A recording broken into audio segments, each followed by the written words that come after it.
I'm Effie Parks. Welcome to Once Upon a Gene, the podcast. This is a place I created for us to connect and share the stories of our not-so-typical lives.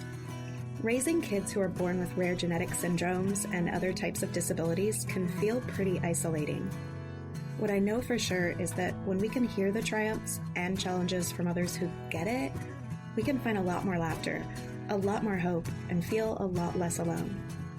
I believe there are some magical healing powers that can happen for all of us through sharing our stories, and I'll take all the help I can get.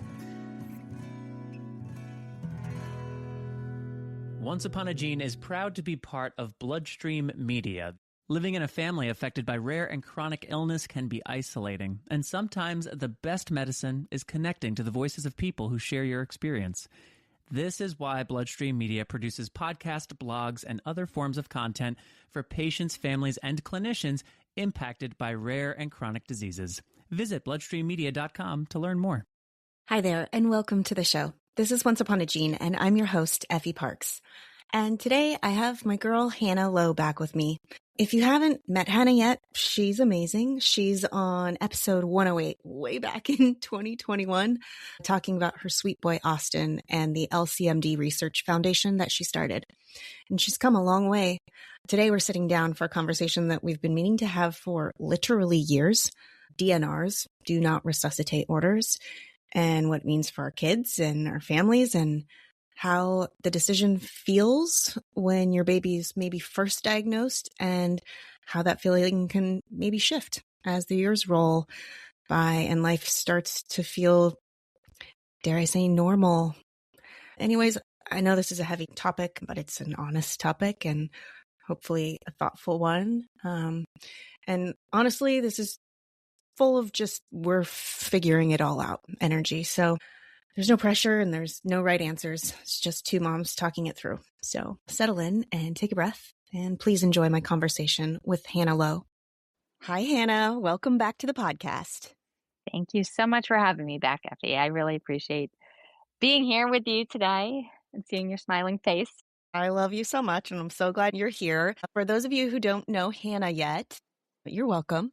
And she also was on episode 108 back in the day in 2021. Holy cow. Oh, wow. So to learn more about her foundation and her beautiful son, Austin, and L-CMD Research Foundation, go check out episode 108.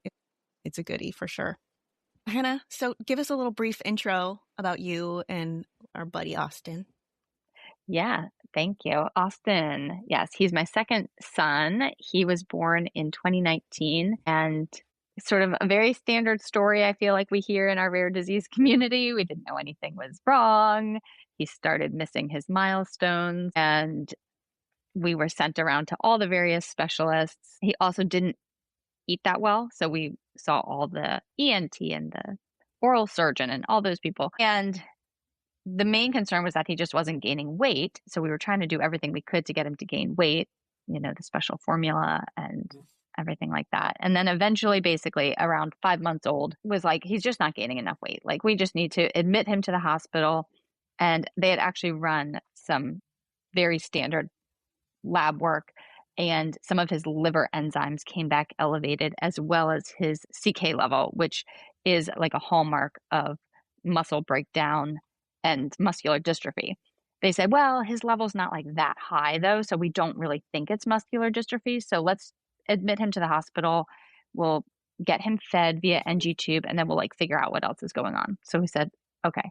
And we were there for 3 weeks in February of 2020, and they ran all the tests and everything came back fine. They didn't understand what was going on. And then the genetic test came back and they said, he has a rare form of muscular dystrophy. Oh, great. After all that, after they were like, we don't think he has muscular dystrophy. Yes, that's what it was. A rare form. There's about 200 people described in the literature. Clearly, there's many more undiagnosed around the world. And what we, like everybody else here, right? We're just thrown into a turmoil and totally upended our lives. Like, what are we doing? And, all the appointments and the therapies. And they said, he's probably never going to walk. I mean, at this point, he wasn't sitting up at all. He couldn't hold up his own head. He wasn't pushing up in tummy time. This is at 6 months. We gave him a G tube at that time. They said, these kids can pass away any moment from a heart attack, essentially. And also don't let him get sick, because that's the other thing. The respiratory failure is so scary and a risk. So as we all remember, then March 2020 was COVID and the lockdown. And we were already in this crazy headspace and just really living day to day and just trying to figure everything out. That when everybody else in the world was in that same spot with us, then it actually almost gave us like a moment to pause and think about, what are we actually going to do beyond just go to these therapies, go to these appointments, do these breathing treatments, whatever. And that's when we started reaching out to everybody we knew. And, it's just that great network effect. Like, this person knows that person knows this person, and Facebook and whatever. And next thing you know, we've come across a whole community of rare disease families that just felt so like a breath of fresh air. And we came across a bunch of rare disease families who had started their own nonprofits to push scientific research into their child's rare disease. So we said, well, we could do that too. Like, we don't have necessarily all the money in the world to fund that, but we could organize it and we could figure out what we need to do. So that's what we did. We started the L-CMD Research Foundation, and we just took like those baby steps one at a time to ramp it up, to find the scientists we wanted to work with, to fundraise, to connect with families, and et cetera, et cetera. Here we are 6 years later. 6 years later. Isn't that wild? Oh my gosh, I can't even believe the time warp. I know. I can't believe how old our boys are getting. It's wild. Yes. Austin is almost 7 this summer, which is unfathomable. Mm-hmm. Yep. Well, and good job, Hannah. And that's definitely a crazy, crazy time and entrance. But like you said, there's some glimmers in there of the timing itself. And by the way, Hannah's like known for being like a superstar fundraiser. So if you ever need some ideas on especially auctions, she's your girl. Happy to help in any way I can. Yeah. So love send her a chatting message if you're thinking about that. People. She's very creative and very good at it. So Thank today, you. this episode, we're talking about DNRs. You and I meant to record this like, I don't even know, 2 years ago, and we forgot. And then you mentioned it the other day and I shared it, and I kid you not, the amount of messages I got after I put it in my story of like, yes, yes, yes, was wild. I haven't seen reactions like that over a topic in a while. So it's definitely something we should cover more in depth than one single episode, because not only is there the decision making of how and why in the process, but there's also the emotional impact and the parent too, right? Like, how do we plan that for ourselves as caregivers? Because none of us are planning on dying, but we're gonna. So what if that happens before, like we are planning it not to? Like, what's our DNR plan, right? So maybe we'll talk about that another time, but we're going to talk about your experience right now with Austin and sort of where you're at. I guess maybe what's the day-to-day like right now with Austin, and how has it evolved? And talk about sort of your entrance into this whole conversation about a DNR. Sure. So Austin is cognitively typical, and he's, for the most part, healthy and happy. He still doesn't sit up on his own. He spends most of his time lying on a mat on the floor, and then he will go into his activity chair for school, which we do at home, mostly to prevent him from getting sick around other kids, which I think is just inevitable if you're in a classroom with a bunch of other kids. And he has developed arrhythmias. So he's on beta blockers for his heart, and he uses a ventilator at night. And we've just sort of integrated these interventions into his life, and we just stay up with it, right? Like, we go to the doctor a lot just to keep on top of it. So interestingly enough, we came to the discussion around the do not resuscitate order very early. And I will preface by saying every state's DNR, I think, looks different in the process. And For instance, here in Texas, I think there's an in-hospital DNR and an out-of-hospital DNR. So for in-hospital, it just relates to a time period that you are in the hospital. So my understanding is if you were in the hospital and there was a imminent threat that you might die and you said, I don't want to be resuscitated, and then you made some recovery and you left the hospital, that would go out of effect and you would have to re-implement it the next time you were in the hospital. So what we're talking about is more the out of hospital DNR. And basically it says that you're not going to take any measures to resuscitate somebody. Like if their heart stops beating, you're not going to give CPR or compressions or, manual. What am I talking about? I want to just say bag. I'm blanking on the actual medical terminology on that. So because I don't know how anybody else reacted with their rare disease diagnosis, but I can say that when we got ours, we were really, fatalistic. We were just like so pessimistic. And I felt like we were coming out of the hospital with like a bubble boy. We couldn't get him around anybody. We had this toddler as well. We're like, oh gosh, he's going to get sick and that's going to be the end of it. I think within the first 2 months, I had called my parents to say, what's the plot situation? Because my grandparents had all these cemetery plots for themselves and their kids. And I was like, are there extra plots in this cemetery? So like he could be with his grandparents and great grandparents. That was like my mindset. I was like, this kid's probably going to drop dead any second. Because that's what I feel like they told me, right? They said, this is very bad, right? And his particular mutation, if you read the natural history study on the disease, it's one where they say more than any other mutation that kids die of cardiac arrest, even not having shown any arrhythmias or signs in advance. So not even one of these where you're like, oh, I see the progression. I see that you're deteriorating. I see that it's getting worse. It's just like, nope. Every morning that he was awake and alive, I was like, wow, good job. And I feel like I'm speaking sort of flippantly about it, but that's truly what I felt.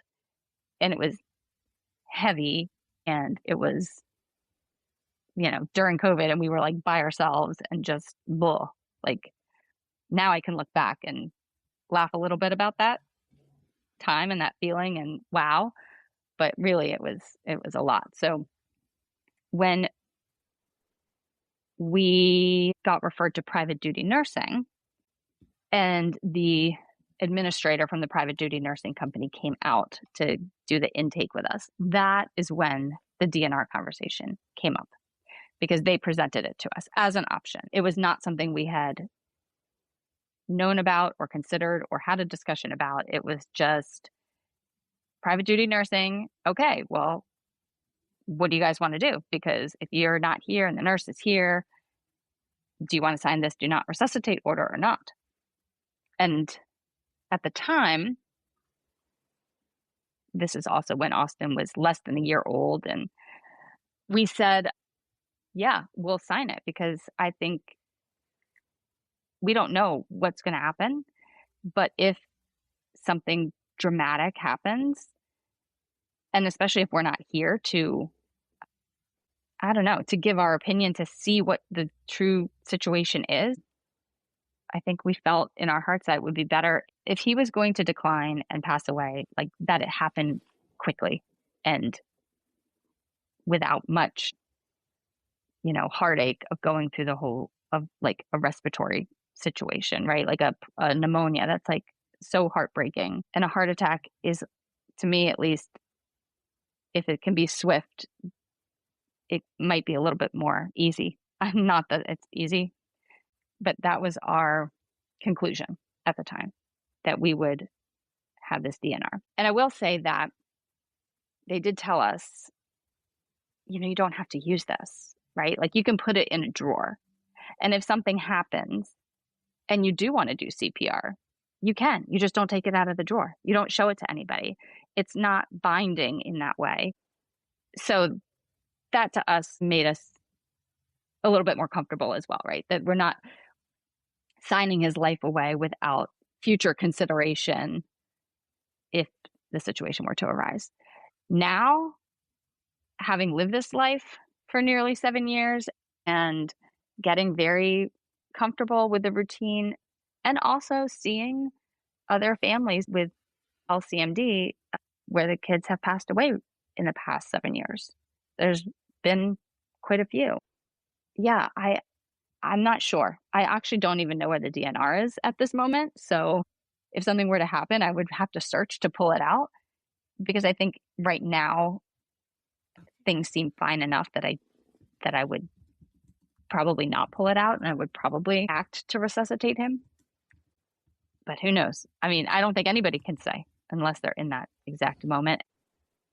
The thing that scares me the most really is that you just never know, right? Like, you could do every means necessary to save your child, and then you've saved them, but it's much, much worse than your current, where you are with their health. And in any given moment, I'm sure it's so frantic. Like, how do you know? How can you assess that? How can you say, well, this is it. Like, he's going to go or he's not going to go, and we should do everything we can to save him. I don't know. You just don't know which way. If you did nothing, you don't know which way it's going to go. If you did something, you don't know which way it's going to go. So that's something that I think about a lot. Like, in any given scenario, how would I evaluate my actions, what I would do? I don't know what your experience has been. Man, I mean, even just like traveling through this idea with you and like thinking about your process so far is, I mean, it's intense and it's heavy. And yeah, I think back to like little baby rare mama Hannah and little baby Austin, and like, of course, and like you're making these big medical decisions in the beginning before you know anything about the system and about your child and about caring for them. I mean, it's so much. Like, it's hard to actually form an opinion either way. Like you said, like, it's evolved over the years from a probably definite yes in regards to ease for the child to, well, he has a good life and we have a good life, and maybe there's a point where we do intervene because it's worth it for these other reasons. It's really complicated. And I think just having the education around it, I guess, is probably the important part. And knowing that it's an option and really sort of thinking about it for real is a big part of this, right?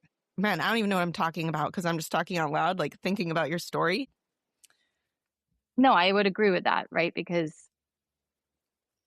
if an emergency situation arose, just having had the conversation and having the thought about it previously maybe could save you some confusion. Maybe not. Knock on wood, I haven't yet been in that situation, so I really can't speak to it. And I know so many families in our community have, and I would be curious too to hear maybe from somebody who has gone through an emergency situation and if this has crossed their mind or not. And I don't know really, because I think because of the topic being so heavy and so personal, right? Everybody is going to have a very different perspective on what they should do for their child.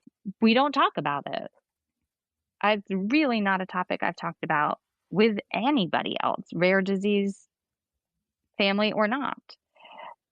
So I would be curious what folks are doing out there. Like, is there a consensus, or is everybody all over the map? And if anybody's had one in place and then a situation arose, did they use it? Did they not? Did they even think about it? Maybe they didn't even cross their mind because they didn't realize the severity of the situation they were in. So, and then to just briefly touch on what you are alluding to at the beginning, we've had very similar conversations with our parents because they are retirement age and looking at their wills again, and then all the things, the medical power of attorney, maybe the spouse, but then if the spouse is not available, is the children. we're making medical decisions for our parents, and what are their wishes. And I think the thing about the DNR is it seems like very cut and dry. Like you are or you are not going to give CPR and life-saving interventions.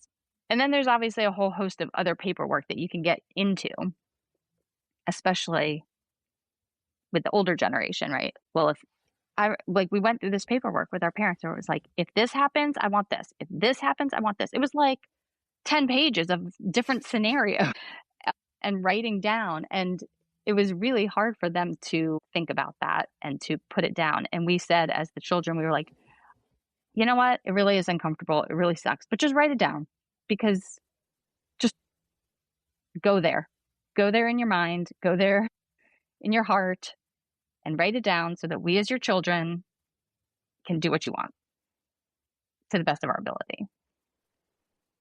And now we have to do that for our kids too. And, they can't opine on that, right? They don't have like a concept of that. Yeah. Yet. I mean, not yet. As little kids. He's 7. So yeah. This isn't obviously a subject to bring up to your child at this point. But, when Austin's 15. Right. I would assume you and your husband have had a conversation of whether or not you'll get Austin's input. Yes and no, because I will say, I think in some ways we are really hopeful and excited about the prospects of the research that are going on, that there will be a treatment coming soon. However, at least for me, I still think in the back of my mind sometimes like, well, we have time, and is he going to make it to that time? I don't know. So I really do feel like I live the day-to-day life, day-to-day.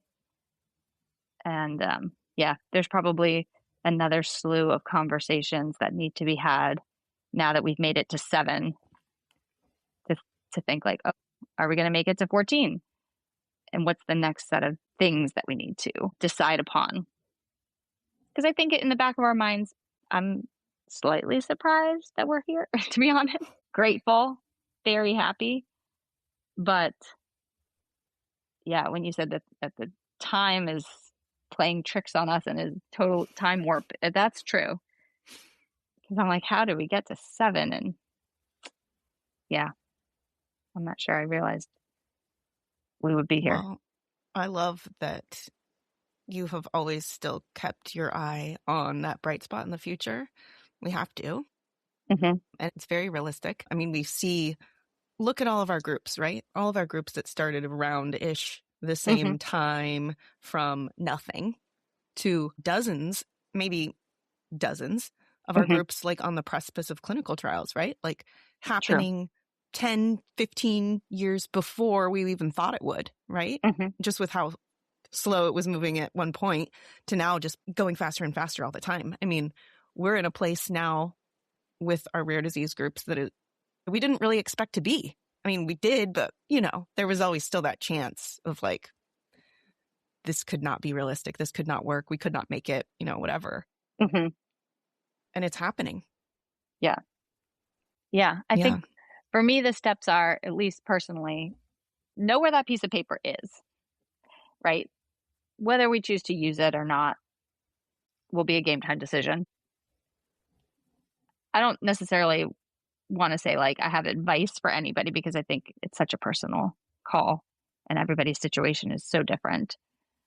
I think for me, having the DNR is just like a peace of mind that if we needed it or wanted it, it's there.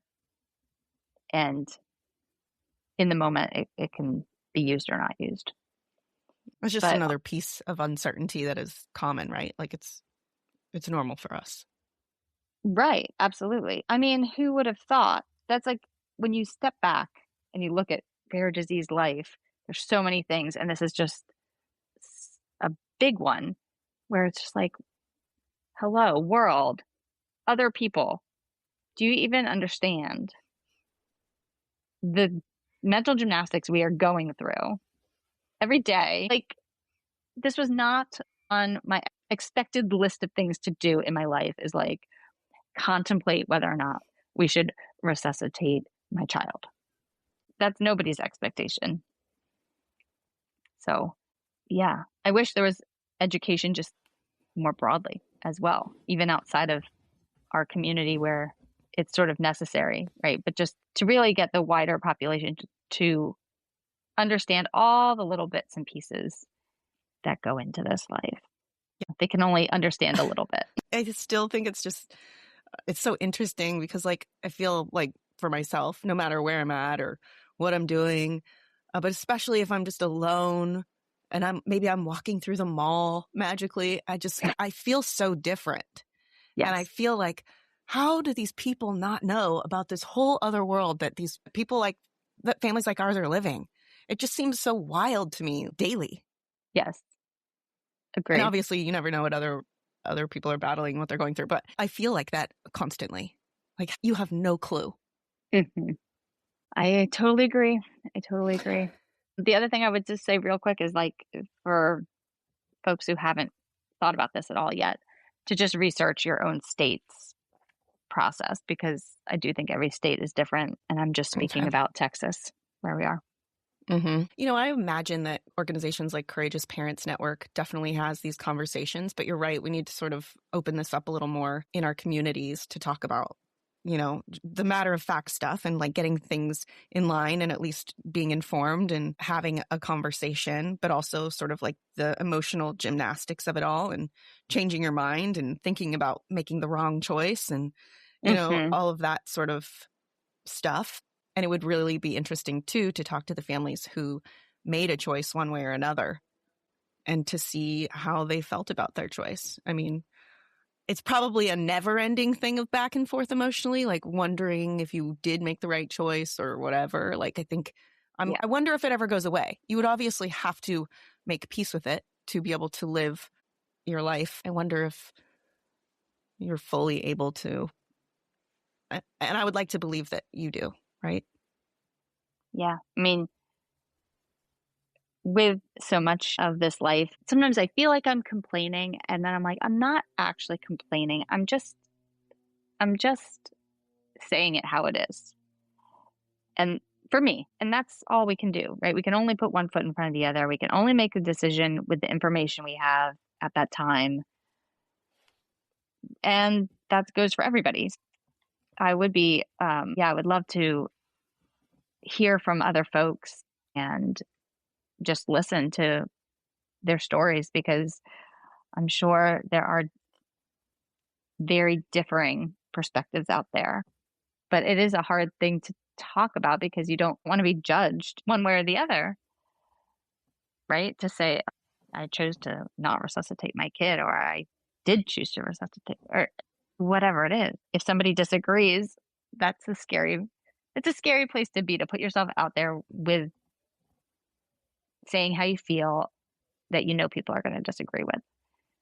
But I appreciate your approach of just like, these are the facts. These are the facts of our lives. Let's make sure we're informed and educated. And whatever decision anybody makes is the right one for them. Yeah, it makes me also think about Anne Rigari. She was on a past episode. I'll remember to link it in the show notes. But her two children both died from Krabbe. But what she does now with her work is she works to inform families sort of like this ahead of time to let you know about brain donation, tissue donation, all of the things for our kids to be able to participate in research afterwards, right? And to help us understand our disease and stuff like that. Because you can't make that choice in the moment. Mm-hmm. Like things have to be lined up. And also that is a huge choice to make. Like, do I want my child's brain to be taken out of their body and studied for research? I mean, it's a huge, wild decision that one should never have to make. But talking about it before and thinking about it and at least having it in the drawer, you don't have to open it. You don't have to pull it out. But if you want to, you just press the button and everything's already done. And you've sort of worked through it as much as you possibly could to that point, and you're making an informed decision, and you're doing something amazing, right, for all of the children who come after yours with this disease by contributing in that way. But you have to talk about this stuff first, like all of it. You have to, it has to exist in your daily, like, compartmentalized grief boxes. Right. Yes. The other thing that reminds me is that last year I did meet with a funeral services here in town just to discuss what is the process, what is the cost, what are the expectations. And I think that's another area where we too often like kick the can down the road, and then we're doing it in the moment. But yeah, thinking about where your child might be buried or cremated, or what the plan is, and how you're going to pay for the plan, etc. Do you feel like any parents, or did you yourself feel pressured to choose a DNR? Like, do you feel like there's any sort of that happening with families? And if so, like, what would you say about it? I haven't felt that. And like I said, I haven't even spoken to nearly anybody else about DNR. So I honestly don't know what anybody has chosen or come across. I personally didn't feel pressured. I think it was very fairly presented to us as an option. And I think my husband and we tend to veer towards the practical, pragmatic side of decision making over the emotional side of decision making usually. So I think we really just saw it as a free option. But if you didn't sign it, then the choice is being made for you. If you don't have a DNR, the choice is being made that interventions are happening, because that is the process in the medical field to resuscitate somebody. So it's almost like not signing the DNR is already making the decision, right? Having the DNR, you get to decide later. Not having it, the decision has been made for you. So I don't know, maybe that will be helpful for somebody. All I can pray is that Austin and anybody else who's in this similar situation, if they have to go, that they just go instantaneously in their sleep and don't even have to know or think about it. And it's just instant and peaceful. Amen. Amen to that. I know you brought up your parents, but that's actually not what I meant. I meant us. Like, we're not making plans for ourselves, are we? Are some of us? I'm not, but we should. We really, really should. We really should. Actually, that's only half true. I have a will, and we have the special needs trust. You're ahead of a lot of people. Good job. That's a whole nother kettle of fish. Yeah. A whole nother podcast that I'm not the expert on. I'm not the expert on any of these topics. I mean, I think we're all pretty much weird experts in lots of areas. I want to talk about this again too. I know Madeline Uden wanted to talk about it. But yeah, I mean, families are sort of hanging around with all of these thoughts in their heads, and there's no real organized sort of way to, I don't know, think through this. True. So maybe you know what, we're going to get Courageous Parents Network on it. And I'm sure they're like yelling right now. They're like, we have a whole library of this, Effie. Yes, but maybe we could get like one of their in the room sessions up. I'll ping them, and maybe that'll be helpful for families. But you're absolutely right. We should talk about it. Yes, I appreciate you having this platform. Sometimes it's just that we don't even really think about it because, like you said, the day-to-day is so jam-packed inside and out. So maybe it's simply just hasn't crossed the minds, really. It wouldn't have crossed our mind had we not had this private duty nurse come in and present it to us. Because none of the doctors had, none of the social workers at the hospital had. And maybe we would have gotten it. Maybe they would have eventually. But that was our intro. What do you think about the life that you have now and the relationship that you have now with your family, with Austin, with the rare disease? What about it now makes you really question signing it? What is so wonderful or good or comfortable at this point that has changed your mind or has, at least evolved your thinking? Well, I think all of it. I think you get far enough away from the shock and trauma of the diagnosis and the fire hose of information, most of it bad information being sprayed at you, you get far enough away from it that it feels sort of normal. It's sort of normal to just expect the worst, and when it doesn't happen, you're like, you kind of, I don't know, maybe trick yourself into feeling like this could just carry on forever. Everything's fine. We're just doing the things and everybody's fine. Yeah. So I think distance in time. Yeah, just the distance in time. And then you've normalized it in your brain. Like I will say, I feel like when new families are diagnosed with L-CMD and I am back in it with them, right? Seeing and feeling all those initial feelings and questions and information overload and digging and digging and digging, trying to find answers, trying to find anything that's going to help. And like, I have this distance and perspective where I'm like, oh, yeah, do all that. But you're going to get to some other side where it's a little bit more accepting, and you still want to do all the things, and you still want to investigate, and you still want to be up and educated on the latest and greatest, but the latest and greatest isn't happening that fast. But when you first get the diagnosis, everything is new. You're trying to digest everything. And now, new things come along here and there, but it's not just a blast of information. So I think you can just sort of, I don't know, glided into some sort of equilibrium, I guess, of floating along and not thinking too hard about the catastrophes that might be waiting around the corner. Yeah. Well said. And I mean, that answer is pretty endless. So yeah, absolutely. But I will say, when these things happen with members, with kids in our community, when bad things happen, I think it really shakes us all. It wakes us up out of our hunky-dory, moving along, everything's fine, day to day. And then it's like, oh, and I think there's a bit from everybody, there's that thing when anything bad happens to somebody else, where I think instinctively we look to find the evidence of, well, that's not my case. Or, oh, well, that was this scenario. I'm like, that's not my scenario. So I think in any case, people want to grasp onto finding a little clue or a little nugget of information to say, oh, well, that's that person, not me. When in reality, that could be any of us.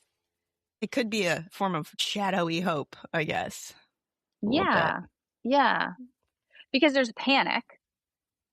There's anger and anguish and panic and learning, right? I think anytime something bad happens, we all learn a little bit more about, maybe it's what to watch out for, or, oh, we didn't know this side effect of this thing, or whatever it is. And then there's also, I think, just as humans, we insulate ourselves by saying, well, it's going to be okay over here. Yeah. Coping. For sure.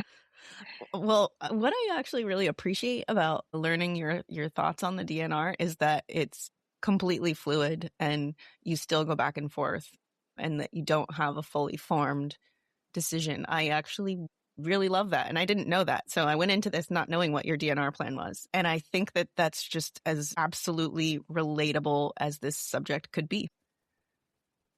It's the Wild West. It's ever evolving and it's highly personal. And, don't message me in anger. Please. Do not message Hannah in anger ever. You'll be docked. No, really, Hannah. Because I respect and appreciate anybody's perspective. This is just mine. There's no right or wrong, for sure. Exactly. Yeah. Well, Hannah, thanks for starting this conversation.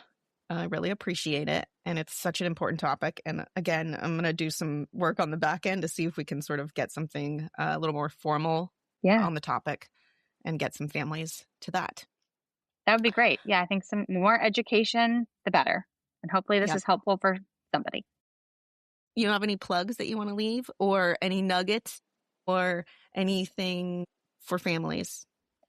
Well, yeah, I guess just a quick plug for our Instagram account is at L-CMD.foundation. It's not necessarily only about this form of muscular dystrophy, just rare disease stuff in general. So would love a follow, and I'll follow you back, and we can continue the conversation over there.